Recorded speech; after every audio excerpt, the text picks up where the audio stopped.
Hey everyone, it's the Hey Poopy Podcast. What that booty do from poop to pleasure to health. Hosted by me, Dave. And me, Ellen, two curious people removing the stigma from your stinker. And why are we doing this? Because we love laughing and learning about butts and helping them to be the best that they can be. And on this week's episode, we have Zachary Zane, who was part of our butt prints for Colorectal Awareness Month, but we hadn't even interviewed him yet. So I was like, dude, you have to come on the show, especially if you're the bisexual guru and you know about butt stuff. Yeah, Zachary was amazing. It was such a fun interview. He just basically walked us through about like bisexuality, just and how he's like just basically as he's a self-proclaimed sex-positive polyamorous bisexual kinkster, which I love that. And he was just like, he just clued us in about all the works he does, the book that's coming out with him. I mean, the guy is everywhere and like he's all things sexual. Supposed with butts. Exactly. Like this clip. But when it comes to external validation, what I say is you don't need it from strangers. You don't need it from that random guy you didn't meet. You don't need it from that Tinder guy you had 2 dates with. You need it from your family. You need it from your friends. You need it from the people in your life who you love and respect and trust. And it's important for me for those people to believe I'm bisexual and to authentically know that this is who I am. But to this random guy at a bar, I don't need his validation at all. And I think it's important to remember who you need external validation from and who you can just tell them. I mean, don't tell them to fuck off. I have told people to fuck off, but just, move on when it's time to move on. Yeah, like water on a duck's back. Like water on a duck's back, baby.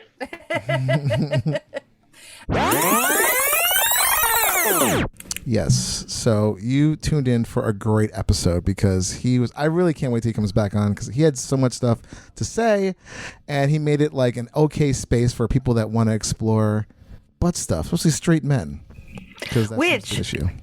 Also, May is masturbation month. So do you guys want to tell us your anal masturbation stories? We'd love to hear it. Email us at heypoopypodcast.com. But we're celebrating everything butts on this show, including touching your own butt. Yeah. And if you want to find out more about butts, you can visit heypoopypodcast.com and you can find out all the information you need about butt stuff. And us, especially. Yes, like our merch. And it's the last month to see Hump Fest, and it's playing here in New York City at the end of the month, so check out that on the website. We love being a part of Hump Fest, and we loved winning the award for it. Yes, ding, ding, ding, ding. We're really cleaning up here with all these awards. It's amazing. So yes. And if you want to get on that, go to our Patreon. You can see those amazing cartoons because that's what it's about, people. Award-winning cartoons. Yes. And on to the shit show. Have you ever let one rip and there was a little extra in your pants? Oh no. And you only had a sock to help you clean up your mess? Well, introducing the Original Shark Kit, an all-in-one poopy pants saving first aid kit for the shits. This kit comes with a fresh pair of underwear, stain remover, sanitizing and butt wipes, anti-diarrhea tablets, a bag for disposal, plus an extra sock. Don't be caught behind the dumpster cleaning up your mess without the Original Shark Kit. And for all those Hey Poopy podcast listeners, you get 10% off this butt-saving pack with promo code HeyPoopy. Go to originalsharkkit.com. Not just a gag gift, but a pants-saving must-have. That's originalsharkkit.com. Stay away from a stinky situation. Hey Poopy, how you doing? Hey Poopy, how you doing? I'm just, trying to find a place with like-minded people to talk about like-minded things about me, about poop and stuff. Hey Poopy, how you doing? Hey Poopy, how you doing? Oh man, what's this right here? Is this a podcast about poop? Hey, it is dump day. Hey everybody, it's the Hey Poopy Podcast with Dave and Ellen, and this is episode 165, but it'll always be number 2 to us, our favorite number. And we have a very special guest, somebody who was part of our butt prints that raised money and awareness for colorectal cancer, but wasn't even on the show yet. It's Zachary Zane. Yes.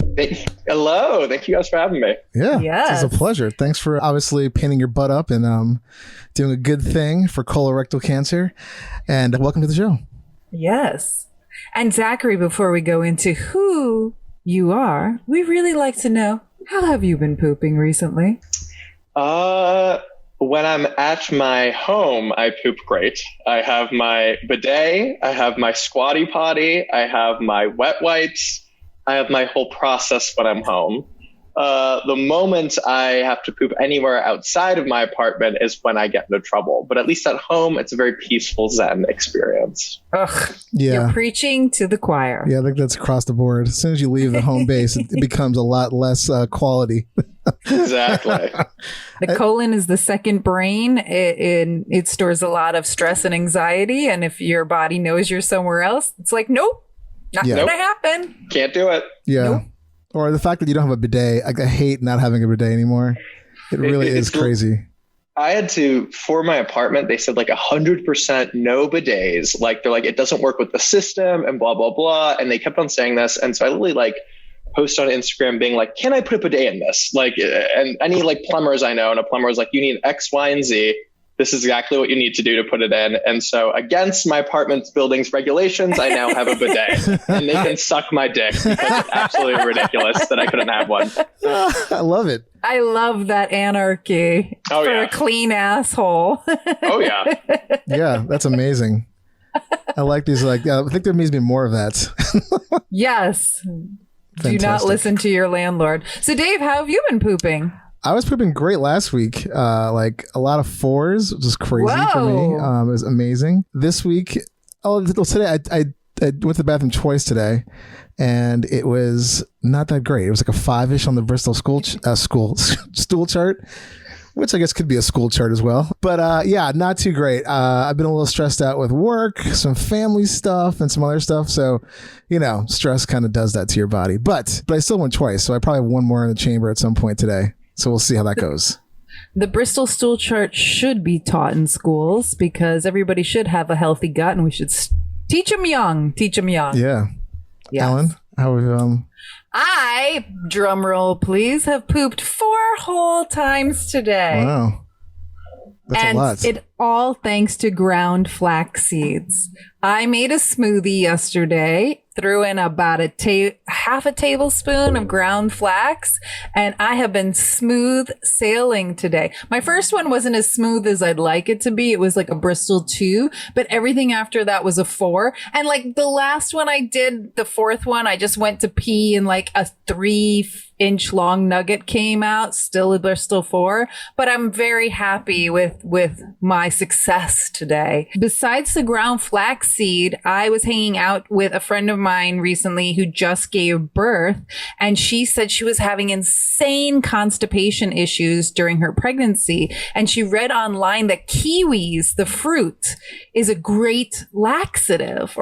And I was like, okay, I want to try this. So I actually bought a big thing of kiwis on one of those like street fruit vendors here in New York, and been like not eating one a day, but almost one a day. And I have completely noticed a difference. So new tip after 165 episodes, maybe Zachary, even if you have to travel, throw a couple kiwis in your carry-on bag.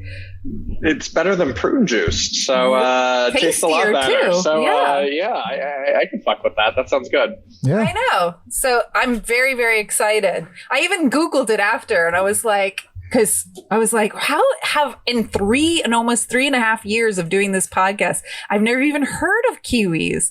And I Googled it and it said, yes, it helps be a laxative, a natural one. And it's not like a laxative like X-Lax that makes your stomach like grumbly and miserable. Mm-hmm. Just smooth move. Yeah, nice. That's a good- Wow, good to know. yeah, good tip. Yeah. Hot tip. That's Hot awesome. tip. Kiwis. All right. Wet wipes say they're flushable, but they are a lie. Over $1 billion annually is spent on fixing the wet wipe epidemic. Don't wreck your pipes and sewers with wipes that don't actually flush. Ditch those baby wipes for a grown-up bidet in a bottle with Cleanse. The cleansing foam that transforms any TP into a sewer-saving flushable wipe that goes anywhere with you. 99% plant-based, free of toxins, soothing on the skin. It's a foam that makes 150 wipes in one small bottle. Visit cleanse.com. That's QLEANSE.com and get 15% off with promo code HeyPoopy. That's Cleanse with a Q. Visit cleanse.com. And remember, wipe clean and rethink your hiney hygiene. Check that So out. Zachary, tell us more about what you do besides your poo. So I'm a sex and relationship writer, first and foremost. So I write the sex and relationship advice column at Men's Health. So often I'm actually talking about how to have a healthy bowel movement, especially, with regards to anal sex and like how to clean out your butthole and how to bottom. So I actually am talking about butthole and poop quite often in my job because a lot of talk about anal. So that is predominantly kind of what I do. I have a couple books that are going to be coming out. The first is I co-authored Men's Health's Best Sex Ever book. Amazing. And it just kind of teaches you how to have the best sex ever, which obviously looks different to everyone, but it's about how to communicate about it, how to explore, how to not have shame, answering a bunch of your questions. And then next year, I have my memoir coming out called Boy Slut, which is very exciting. And it's about unlearning all the harmful bullshit society's taught you about sex and relationships and being shameless. So those are some exciting things that are coming up on the horizon here. Yeah, That's amazing. Yeah, you definitely have a lot of projects going on, a lot of work on your website. It was like it was amazing, just like how much stuff you talk about. But congratulations on that. Thank you. And we met you through our favorite Ryan Keeley, who's been on the show twice. And then I listened to the podcast you did with Laura Desiree, Licked and Loaded. Oh, and I was amazing. like, yeah. And right after that, I was like, he did a butt print for us. He's got to be on our show. So yes, thank you, Ryan, for introducing us. And thank you, Zachary, for giving us your butt to sell. Of course. And also, there is this huge stigma, as you know, about straight or bisexual men talking about anal play. And so we love having those kind of people on our podcast to help remove that stigma. And it seems like that's a lot of stuff that you've been writing about. Oh, 100%. That is right. Like my unofficial title at Men's Health, completely unassociated with them, is to get straight men into butt play on themselves. I've made that my mission personally, and I think I'm doing an okay job at it. So Yes. I definitely am trying to help destigmatize it and help guys get the most pleasure as humanly possible, and that includes going through your back door. Nice. Yes. Would you say, do you get a lot of questions or emails about that majority, or is it just kind of a mixed bag? Obviously, that being your big sort of platform, but do you see a lot of that coming in? I get plenty of questions about being nervous about having anal sex. Does having anal sex make me gay? Or I know I like it, and I'm worried that my wife is going to think I'm gay, or judge me, or treat me differently. How do I broach it with her in a way that she's not freaking out? I'm worried about shit. Like how do I not shit on someone's dick? It seems painful. So there's just a lot of questions that definitely come regarding that. Another one I get is like, hey, I'm a gay man, but I don't like anal sex. Is something wrong with me? What does that mean? So there are definitely plenty of questions I get regarding like how to have anal sex, the quote unquote, the right way, a healthy way, and the most pleasurable way. That's awesome. Nice. Yeah, we have a couple fans / friends of the podcast who do not want to come on, who identify as straight men, and they are afraid to tell people about they enjoy anal. And I'm like, we have to remove that stigma. We have to, it shouldn't be such a scary thing. And to each their own, like nobody has to come out of the closet about all their sexual or whatever. But it's just really sad to me that they feel like they can't tell anybody about it, It's hard, it's, you never know how your partner is going to respond. You never know. I've heard stories of people saying they want to get pegged and their partners break up with them. Wow. They're so they don't say it's just not for them. It's just like they freak out. They assume their partner is secretly gay. There are real ramifications of coming out this way. So hopefully by normalizing it, you're able to make it more common. Because I just know that, like, if I asked men, like, if I did a survey asking men, like, do you want to have the most pleasurable sex possible? I assume 99.9% would be like, yes, I would like, I would like to have the best sex humanly possible. But I said, well, the way to do that is through this. All of a sudden they backpedal. So it's like, okay, this is like scientifically proven. The nerve endings in your prostate feel heavenly. You can have prostate-induced orgasms if you come with something inside of your asshole. It's God's gift to the world. And yet, despite their desire to have the most pleasurable sex, like, oh, but I won't do this, which is just such a shame. Not to mention all of the women and non-binary people and men who want to get into your butthole. Like, I got into anal sex. Ironically, being a queer man, I always topped men though. And it took a girlfriend who was like, oh, like, who obviously knew I was bi, being like, oh, so like, I want to peg you. And I'm like, oh no, like, I don't do that. And she's like, why else am I dating you? Like this is the best. Like, come on. Like, what do you mean? What do you mean? Don't do this? You're like, bi. next. I kind of told her my horror story of like the first time I tried bottoming, how I didn't clean out. I was in pain. I didn't use enough lube. I was clenching. I kept asking the guy, like, am I shitting on your dick? I'm pretty sure I'm shitting on your dick. And finally it's like, Zach, shut the fuck up. If you shit on my dick, it's fine. Like, please stop asking. And after that, the next day I wiped and I had just a ton of blood because I got fissures and tears. And I was like, you know what? This isn't for me. This isn't for me. And then she was like, Zach, you did everything wrong at every turn. Like not using enough lube, not warming up, not feeling confident because you weren't cleaned out, prepared, or like, so eventually she like convinced me to do this. And then it was almost like a Pandora's box where like once it opened, I'm like, no matter what type of sex we're having, I'm like, shove a hand in there, shove a finger in there. Let's get a dildo in there. Like, bring it in, like, bring it in. Yeah. Like it's like, now we're doing this every time. But I just think it's kind of funny that of all the men for years who had begged me to bottom for them, it took a woman to be like, no, you're doing this. Yeah.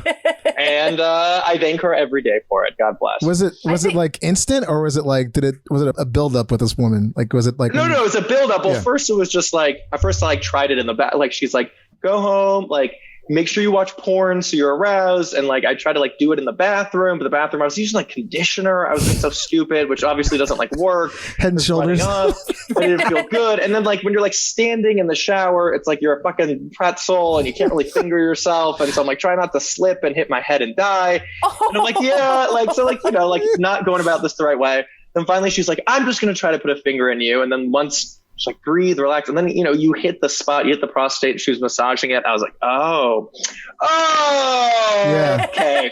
Yeah, no, that'll do. That'll do, pig. That'll do. It was like, I was like, and I'm like, oh, okay. And then like, when you actually like ejaculate and you kind of squeeze your anus while you ejaculate so when you have something in there, like strengthens the organ, which is like, oh, but like, felt like a ghost was exploding out of my body, and that's how much semen was just like flying everywhere. And I'm like, okay, yeah, I can get into this. This seems fun. I support. That's awesome. When we had Wolf Hudson on, didn't he say women are the gateway to like any kind of sexual act? That is 100% the most Wolf thing I've ever heard. So I guarantee you Wolf said that. Yeah, he definitely said that. He was just basically like, a woman can talk you into doing any sexual act and you'll end up doing it. So it makes... Yeah. Period. Yeah. So that's what. So we really need to. We've been going about this the wrong way. We need to pressure women into pressuring the men. Yes. That way. Pressure is probably not the right word. I said, you're going to do this. You're doing this now. cajoling, coaxing, incepting. Yes. I think incepting is maybe the appropriate thing here. But I think it has to come from the woman being like, I'm trying to get in this booty. Yeah. Especially incepting, because we all have learned that sex starts in the brain. So maybe it needs to be incepted into the brain. But I mean, I think that's a good talking point to all your fans out there. Like, get a woman to talk you into it. But yeah, I love that. That's great. And so Have you identified as bisexual from the beginning? Were you more leaning straight or gay in the beginning of your sexual journey? No, I came out as bi when I was 23, and I'm 30 now. But I had kind of a rough journey to kind of get there. At the time, I was trying to figure out who I was. There was no bisexual visibility and no male bisexual visibility at all. 100%. And so I assumed that I was straight, although then I'd kind of get aroused by men. But I knew I loved women. I knew I liked having sex with women. And because bisexuality wasn't an option, I was just really confused. And then I got to college and I was like, you know what, maybe I am gay. Let me try hooking up with a guy. And so I hooked up with a guy and I just assumed I was going to have this light bulb moment. Like the moment my lips touched his lips, I'd be like, oh, this is what it means. This is what passion and romance is. And every time I fucked a girl, that was fake and that was performative. Or I'd be like, oh, this is gross. I don't want to do this. Whatever it is, I know I shouldn't say it like that, but that's the way I was thinking. And then when I didn't have a polarizing response, I was like, fuck, I had to get so drunk in order to do it. In the middle of him blowing me, I left to go vomit twice. And he was like, are you okay? And I was like, yeah, it's fine. Keep going. And the next day I was like, I guess I enjoyed it. It was a drunk hookup. I was like, yeah, maybe I'm not gay. Cause I spoke to a lot of gay men and they're like, when they hooked up with guys, they seem to have a more certainty. So I'm like, no, I've liked women. This doesn't make sense. Yet I spent 4 years getting drunk and hooking up with guys in college while also fucking I've always been very slutty. So also fucking a billion women. So it almost seems like, well, if it's a billion women and a million guys, that's not ratio wise. That definitely seems straighter. Yeah. On the Kinsey scale, you're leaning more towards straight. And then finally I saw a therapist and when I was discussing how I was confused, he interrupted me and he was like, hey, you seem very clearly bisexual. Is there something I'm missing? And I said, oh, that shit doesn't exist in men. And he goes, Zach, you're too smart to think that. And once the thing is, I didn't know anyone who identified as bi. Every guy who identified as bi came out as gay shortly after. Mm-hmm. I would Google bisexual man. What came up were studies about bi men having or spreading HIV and maybe the 10 things to never say to bisexuals. There was no visibility like there is today. And again, as egocentric as I may be, I didn't think I'm the only bisexual man in the world, because it just wasn't out there. So then when he kind of gave me permission, almost being like, yes, of course, this is a thing. I kind of quickly, first I thought I was bi-sexual and a heteroromantic, essentially meaning that I could fuck people of all genders, but I don't want to date men. I could only date women. And then I realized that was just some internalized biphobia. Mm-hmm. And through that, realized no, I'm bisexual through and through. I can date, love, fuck people of all genders. And then I kind of got my career through writing about this because no one else was. I became known as the bi guy. I think if you Google bisexual man, bisexual guy, probably 4 of the first 10 articles on the first page because, again, no one's doing this. And I'm just trying to create visibility and also a sense of community too. So it's not a lot of the bi content that used to be out there was bi content for monosexuals, meaning gay or straight people. That was always very here's what to not say to a bi person or bi people are real. And I'm like, okay, this is great that there's content teaching straight people about this, but there's no actually content for bi people who are struggling with their internalized biphobia. How do you deal with people who don't believe your sexuality exists? How do you date in this world where people do not want to date bi men? How do you come out as bi? There was actually no content for them. So I made it my effort to be okay, I'm going to write for the bi. I'm no longer writing for straight or gay people. I'm writing for bi people who need this more than anyone else. So that's kind of how I got. Sorry, that was a mouthful. No, that was amazing. How I got to where I am now. It is shocking that you're like you said, there's no one was writing about that stuff. And especially still very few people are, which is good until my book comes out. And then once it becomes a New York Times bestseller, then we can have another bisexual memoir. Right. Until then, yeah. But I really need mine to be the first. Yeah. Hands off, everybody. Blow the doors open. And then there's enough space for everyone else. But let me do it first, please. Yes. Fair enough. And then we're good. Yeah. It's so funny. Michelle Wolf, the comedian, I just saw one of her jokes and she was like, "Men, I get it. You've never done anything first yet. But Zachary, you might be the first I might to be the write first. a memoir about being a bi Yeah. guy." Like, I love that. I'm very excited for it. And Yes. I know a lot of people are too. So fingers crossed here. Do you still amazing. have people coming at you with like, "Oh no, but you're really gay," or "Oh no, but you're just fooling yourself," kind of thing? It's less so now because I'm literally famously bisexual. But I've learned that there definitely have been. I've heard people still will say it behind my back, being like, "Oh, he's just gay," and has created this whole career for a time. Like, no one has the balls to say it to my face anymore. Yeah. And I think it's different from when I started dating 7 years ago to now. There is more visibility. At least people know, like, oh, I can't say bisexuality doesn't exist, even if I think it. So I definitely get it less to my face. I think I've gotten so much better at handling it. I think when I was younger, I would always try to convince them that like I was bi, and I'd like pull up a resume. I'm like, here's all the men I've slept with, all the women I've slept with, all the non-binary people, which doesn't mean I'm bi or not bi. You could be a virgin and still be bi. You know what your attractions are. And now I just like. But you were also still trying to figure it out for I was yourself. still trying to figure it out. Yeah. So like you might have been guarded on trying to show your resume of sexual conquest Exactly. to even prove it to yourself. Completely. Exactly. Just navigating that whole thing for anyone is always weird, and that's not easy.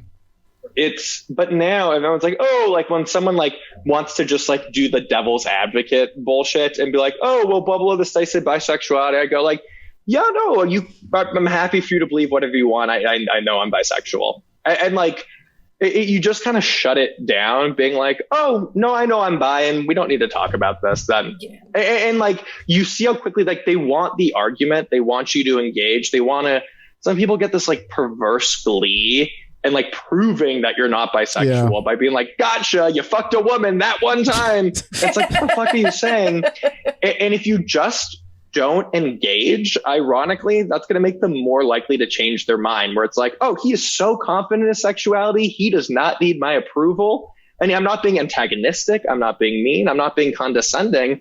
I'm just saying, being you. like, I don't need to do this right now. Yeah. I'm very happy with who I am. But that's part of confidence, is having the self-esteem to not worry about what anybody else thinks about you. Yeah. And I say this a lot, being like validation is important. And I don't like this idea where I see these like woke social health influencers being like, you only need validation from yourself. And I'm like, that's the no, of course you need external validation. We live in a world here, and like, we even know this from like a work capacity, where it's just like, how you know you're happy at work is when your boss recognizes that you're doing a good job. Like, but this idea that all validation has to come internally is ridiculous. But when it comes to external validation, what I say is you don't need it from strangers. You don't need it from that random guy you didn't meet. You don't need it from that Tinder guy you had 2 dates with.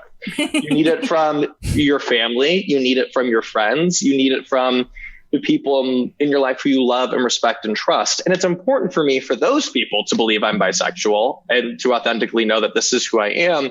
But to this random guy at a bar, I don't need his validation at all. And I think it's important to remember who you need external validation from, and who you can just tell them. I mean, don't tell them to fuck off. I have told people to fuck off, but just, move on when it's time to move on. Yeah. Yeah. Like water on a duck's back. Like water on a duck's back, baby. And so we have to go there because it's the Hey Poopy podcast. What are some of your tips for cleaning out for anal? Oh my goodness. So everyone has their own kind of cleaning method. I use a little bowl, a little douche. I fill it with cold water. Make sure you do not fill it with hot water. That's how you burn your anus, and that is very painful. Don't put any ointments or oils or weird shit in there. Like, tap water is great. That's what you want. And I go in. I usually douche like in the shower, so that way you kind of do it. Douche in my little, I get the water from the sink, do it in my butthole, squeeze it out over the shower. Do that a few times, call it a day. The key is like, unless if you're taking a huge dick or dildo, you don't need to clean super deep. It's remembering that like the rectum does not store feces. I feel like people think like when they're getting fucked, they're gonna like hit a piece of poop. Like it's like in your intestines. It's like a fender bender.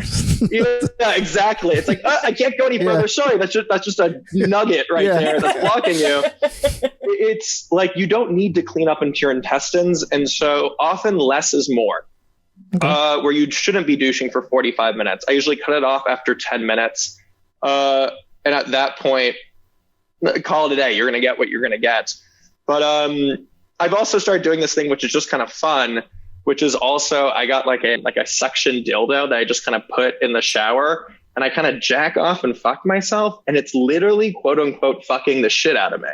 So you just keep on doing that. And then I just kind of wash the little shit off as it comes off and in the bathroom. And I keep doing that for 10 minutes. So I'm having a fun time. And then by the time I'm fucking this dildo and nothing's coming off on it, I know I'm good to go. It's made douching a lot more fun. And also then I'm fucking ready when the guy comes over. I don't have to take 10,000 breaths and loosen up and swallow a bottle of poppers or whatever the fuck to take them. Like I can just, I guess I should say this. I guess I should say this. Like, do not swallow poppers. Yeah, I was going to say, don't you just sniff those? Sorry, that is a joke. That is a joke. I was like, sniff a little bit of poppers. If you do it, you're not supposed to do it. Yeah, just in case. I realize people might not know what that is. Absolutely do not swallow poppers. You will 100% die. Also, never take any kind of medical advice from a podcast. These are only tips. Like, write Zachary for more information. Yeah, what the hell we're talking about? Please. This is me.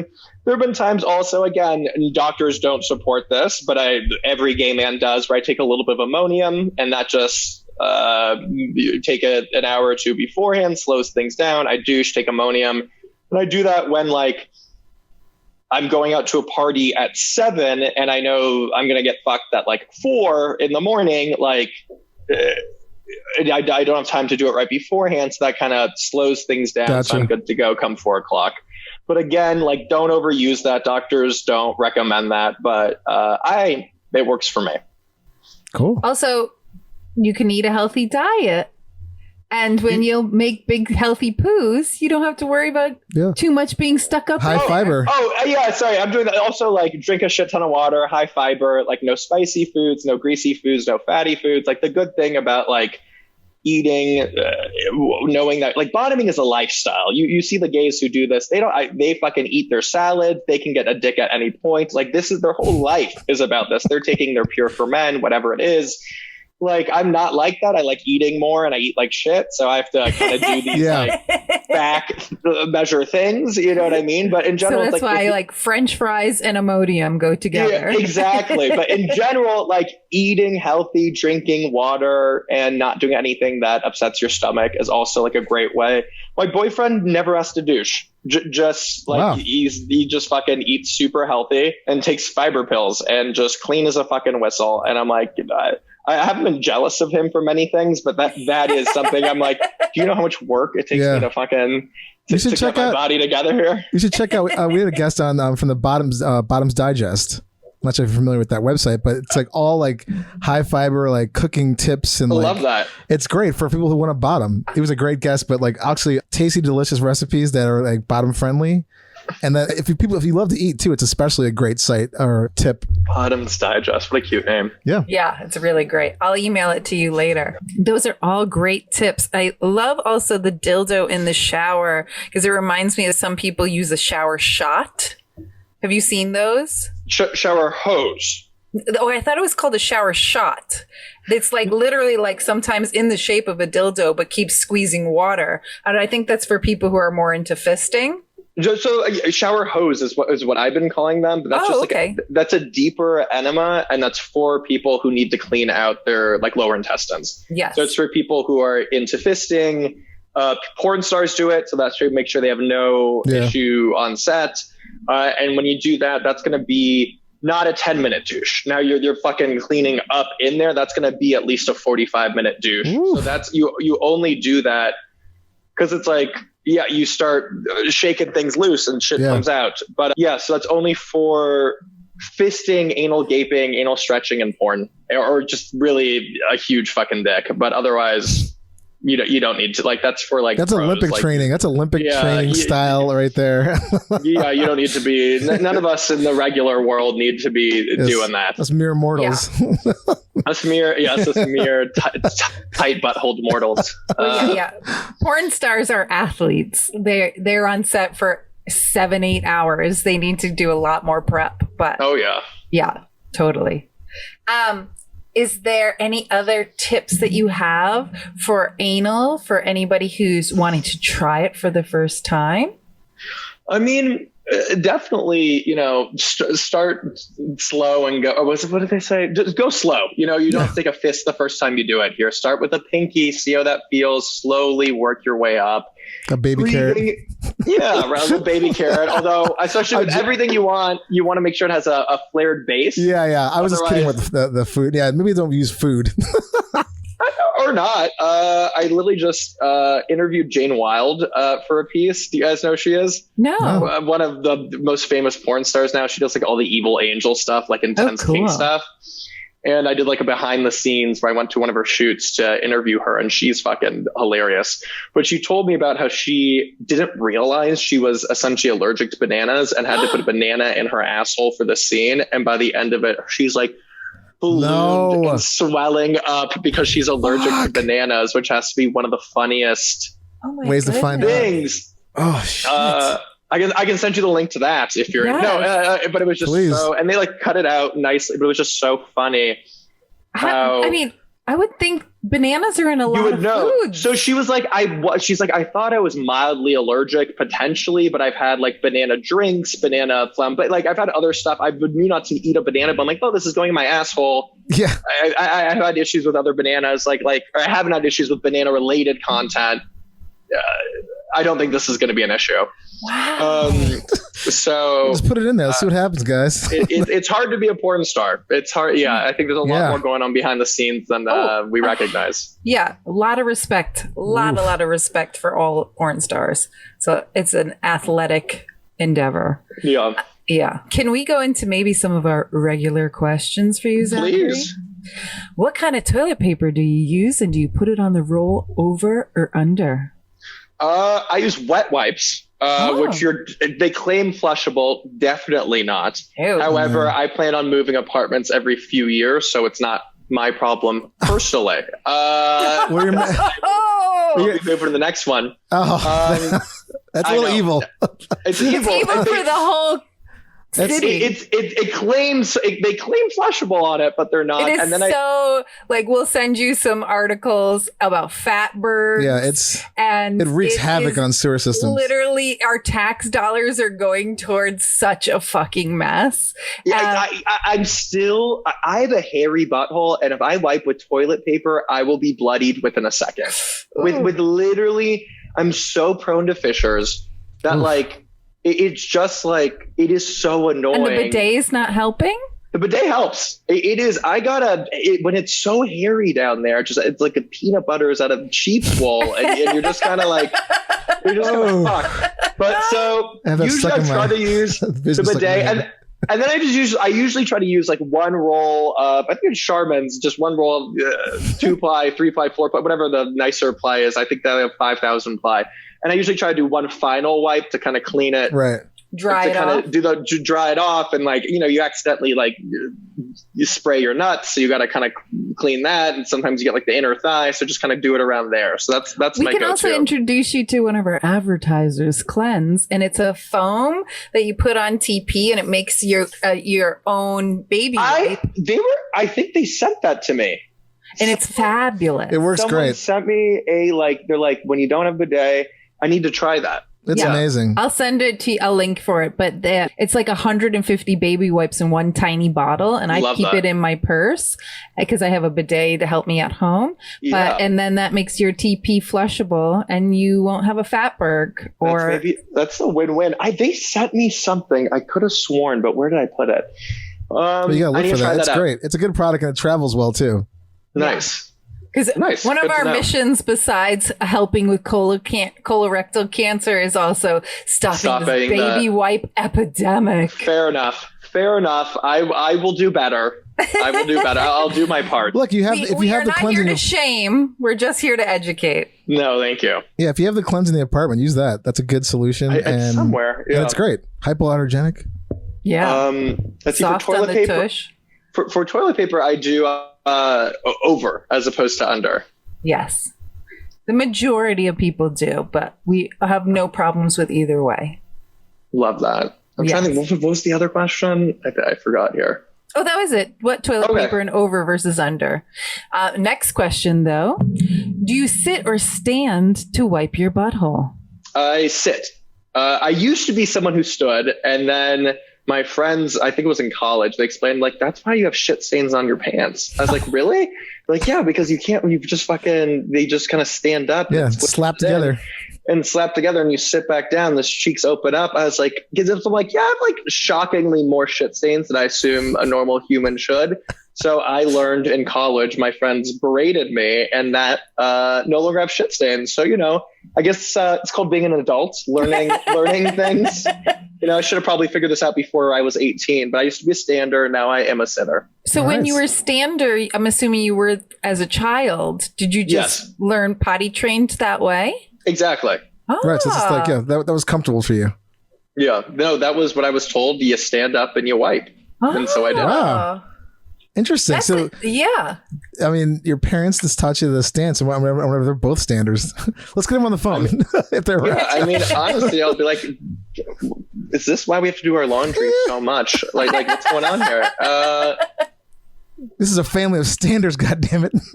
I mean, sacrilege. Yeah, definitely. I don't now a know if you sitter. know the actor Luke Cook. He was on The Chilling Oh my Adventures god, of Sabrina. he's so funny on So Instagram. fun. So he had a TikTok where he was showing that he stands to wipe. And I could not believe the amount of comments that came in where everybody's like, yes, of course I'm a stander. Everybody's a stander. Why would anybody sit? And it was just like comment after comment. And I was like, wow, we've been asking this question for like 2.5 years because one of our guests brought the question to us. And I was like, this is crazy. Like, I feel like there's a bunch of standards out there who are like just closeted and they're not telling us the truth. They're embarrassed because they have shit all over their underwear. And Yeah, so probably. They can't.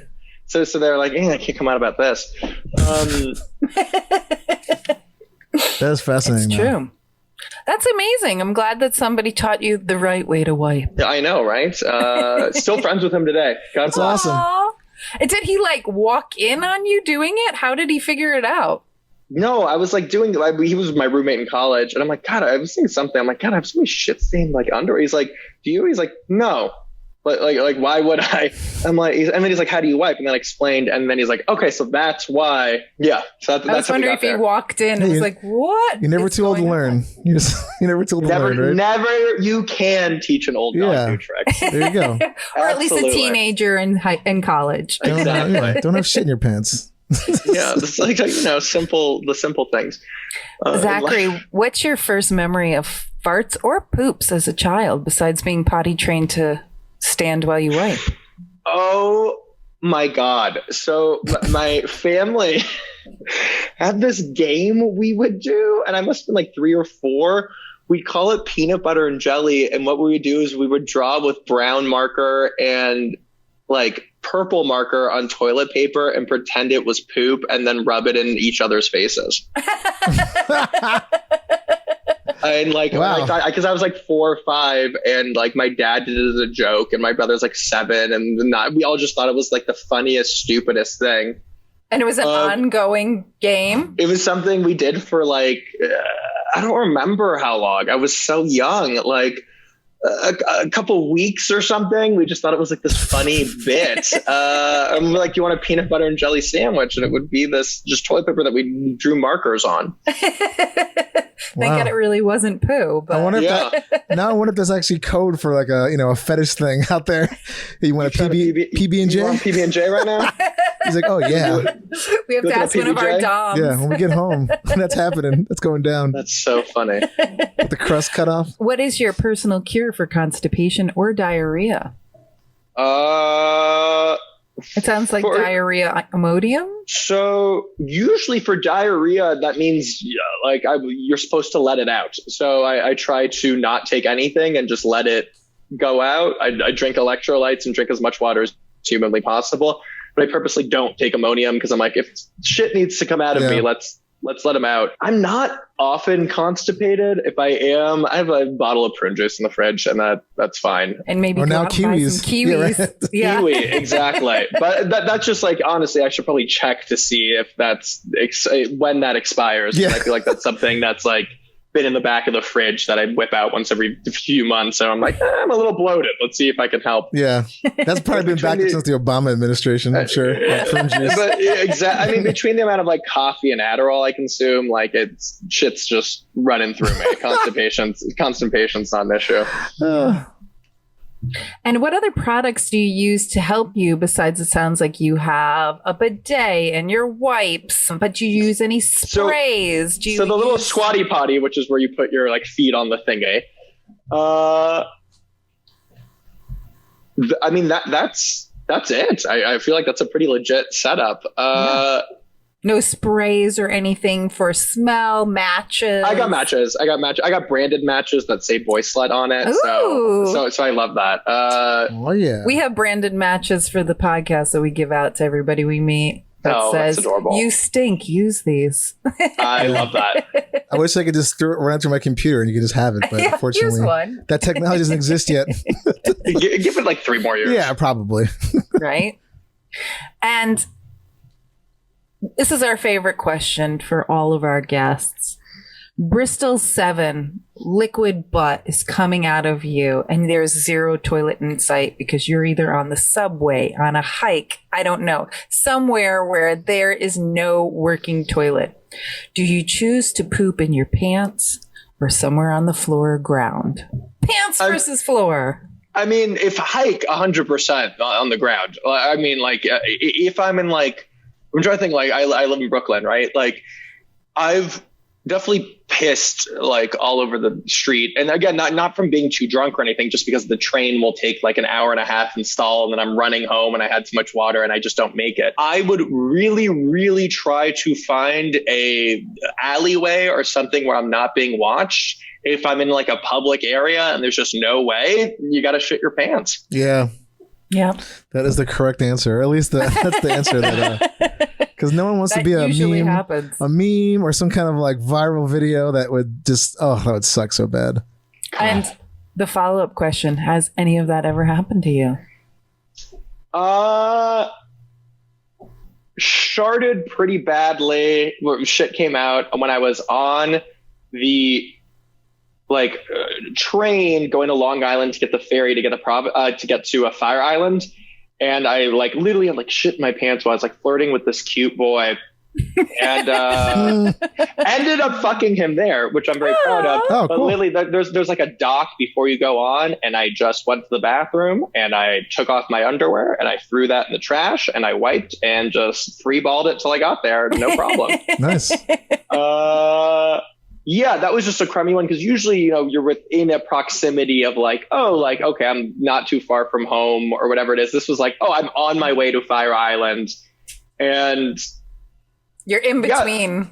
in between, I'm like, gotta do it. But I'm Shit my assuming you pants. were like, it wasn't just a day trip. You probably had clean underwear with you because you were probably staying in Fire Island for a little bit.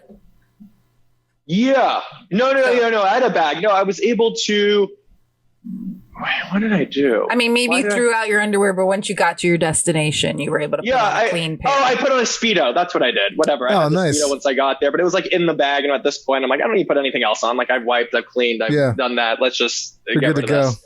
Yeah. Yeah. And luckily it was enough that the pants didn't need to be, burned as well. That's my only one, I think, as an adult that's happened. Do you have a big shit story in your pants from a kid? I was in Hawaii with my family, and I just remember we were trying to walk home, and I thought I farted, and I just like shat, like falling, like crumbing down the leg, all over the pants.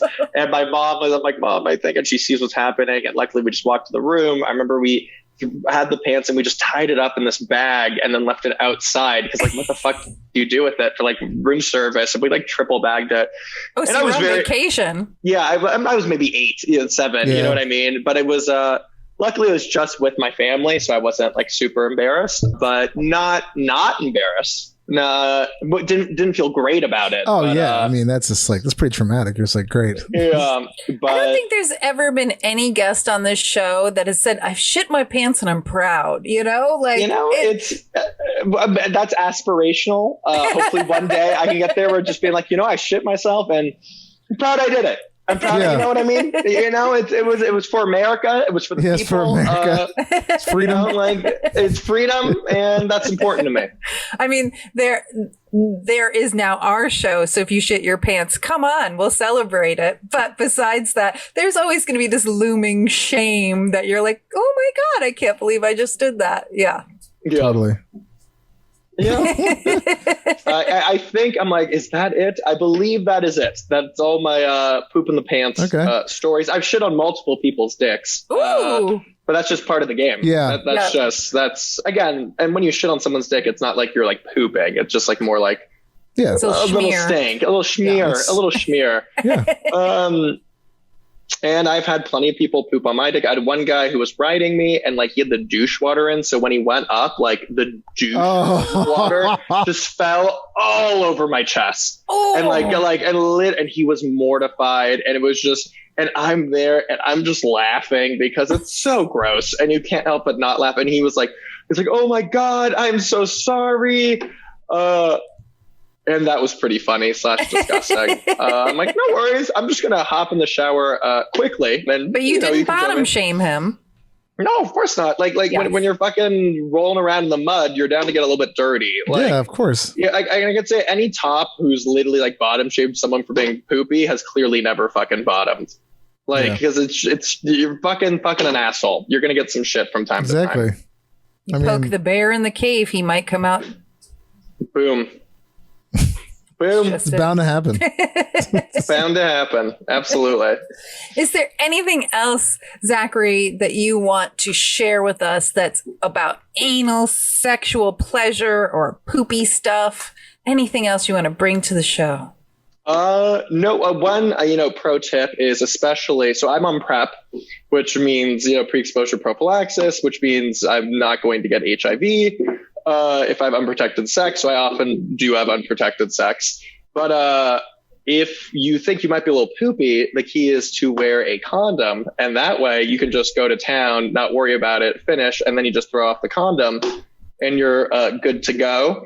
And since I'm the brand ambassador for PS condoms, I'm going to do a shameless plug and say buy their condoms because they're super thin, they feel good, and they're great to get shit on. No, but no, those are my favorite condoms, which is why I work with. They're thinner, they're great. They're like vegan, so they don't have that gross, weird smell that a lot of the condoms have. And what makes them vegan? Is it like there's like something called casein. That's what it is, which is vegan.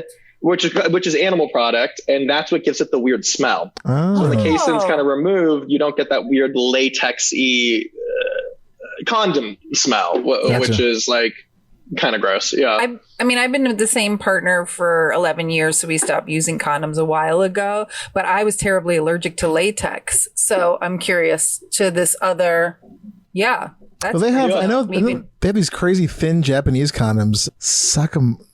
I forgot the actual name, but they're like polyurethane or something like that. They're not like. Well, there are a few non-latex but they're like condoms, extra super thin, apparently. Yeah. Like very like whatever. I forgot the 0.00, like almost nothing there kind of thing. There we go. But it's good to know. Yeah. Just even for all the different kinds of things. Yeah. Especially like as a woman who likes anal, sometimes I like to go from the butthole to the vagina, and you cannot do that without a condom. Well, yeah, you have to change condoms, or that's just UTI. Yeah, exactly. That's just like oof. That's just crazy really town. That's just trying to get a UTI, which is. But I like do butthole condom, vagina no condom. Great. Yeah, there you go. There we go. Keep it Genius. easy. Awesome. Genius. Problem solved. All right.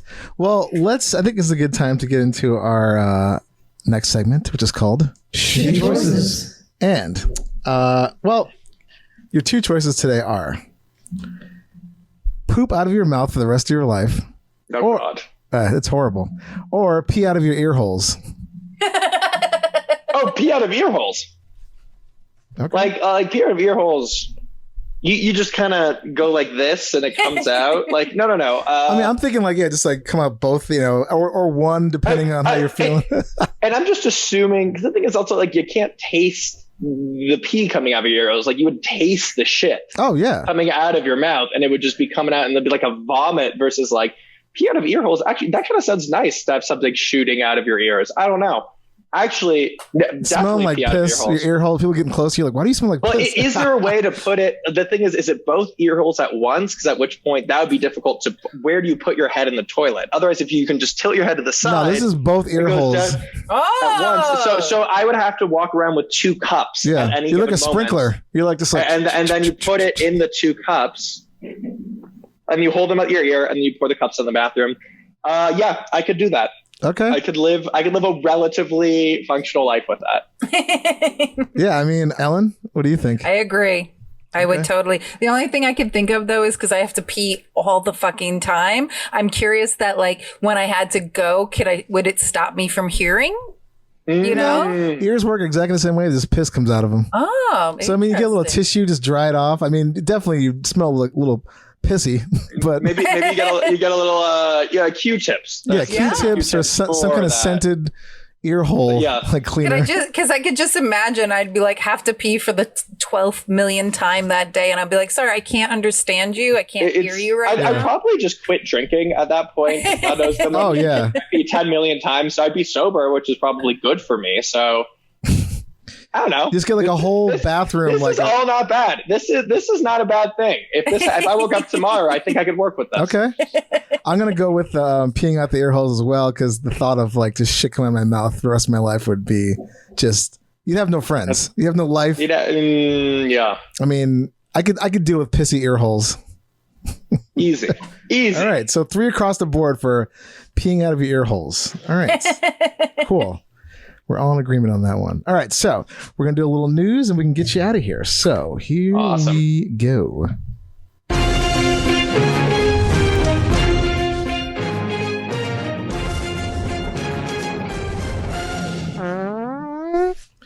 Okay, so you like that little ender? It's like a little cherry on top. So this again comes from the best place for poop news, the New York Post, which in itself is a pretty shitty newspaper. But they have this whole section, again, poop related items. And this one actually has a little to do what we talked about at the top of the hour about bidets. So New York Post, this actually came out today by Mark Elwood. I'll make sure I give him credit. The title says, "Flush with cash. Rich New Yorkers demand bidets, brokers reveal."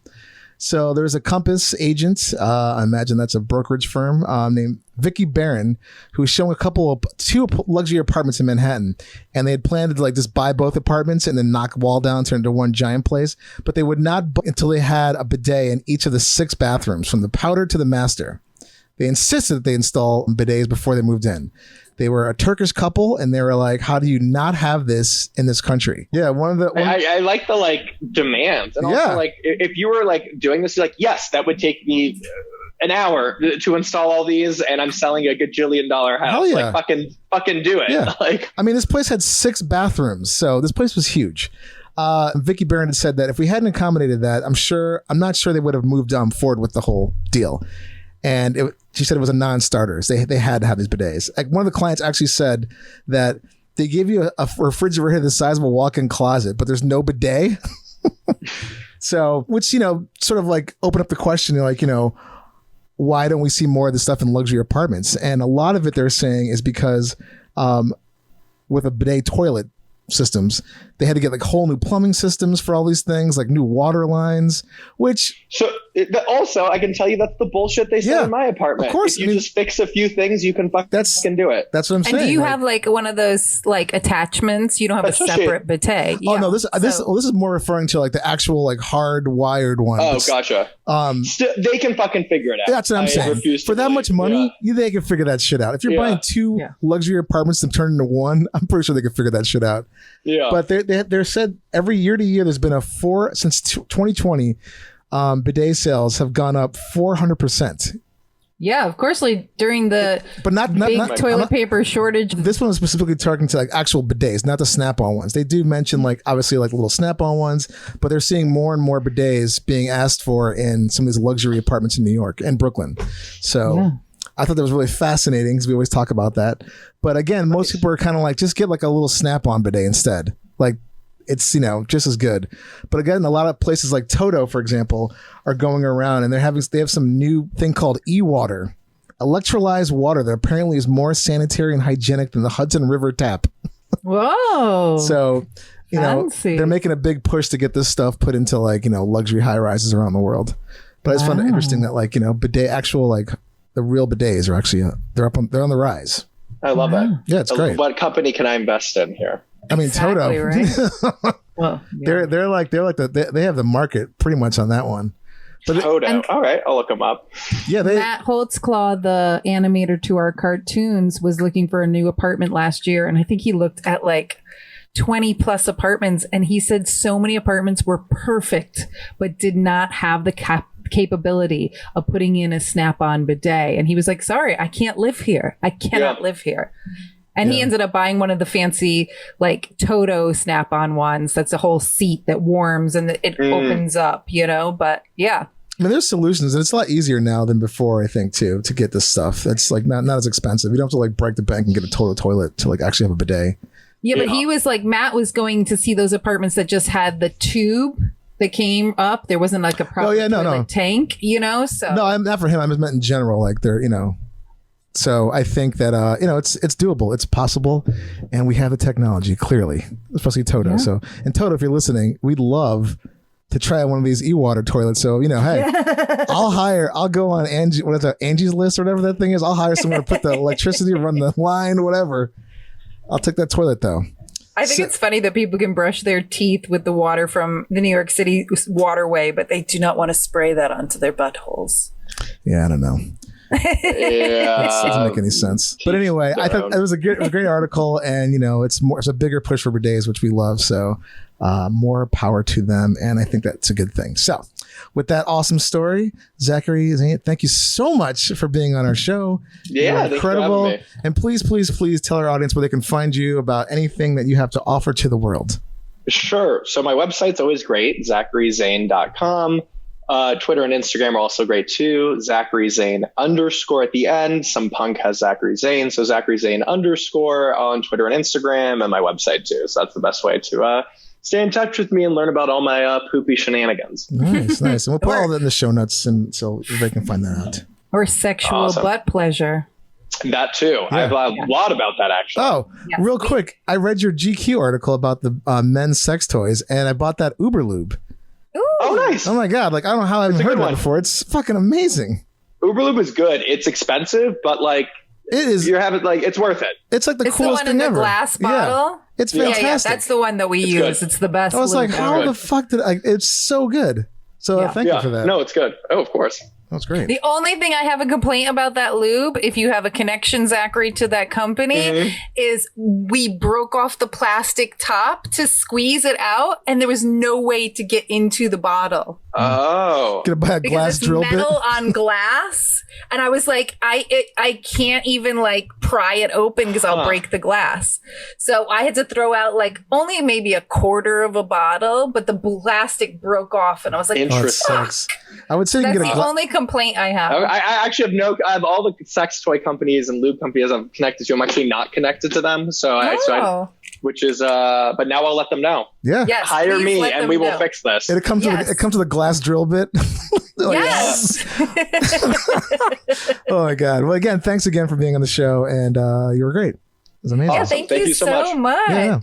Thanks for laughing and learning with us. All things about butt.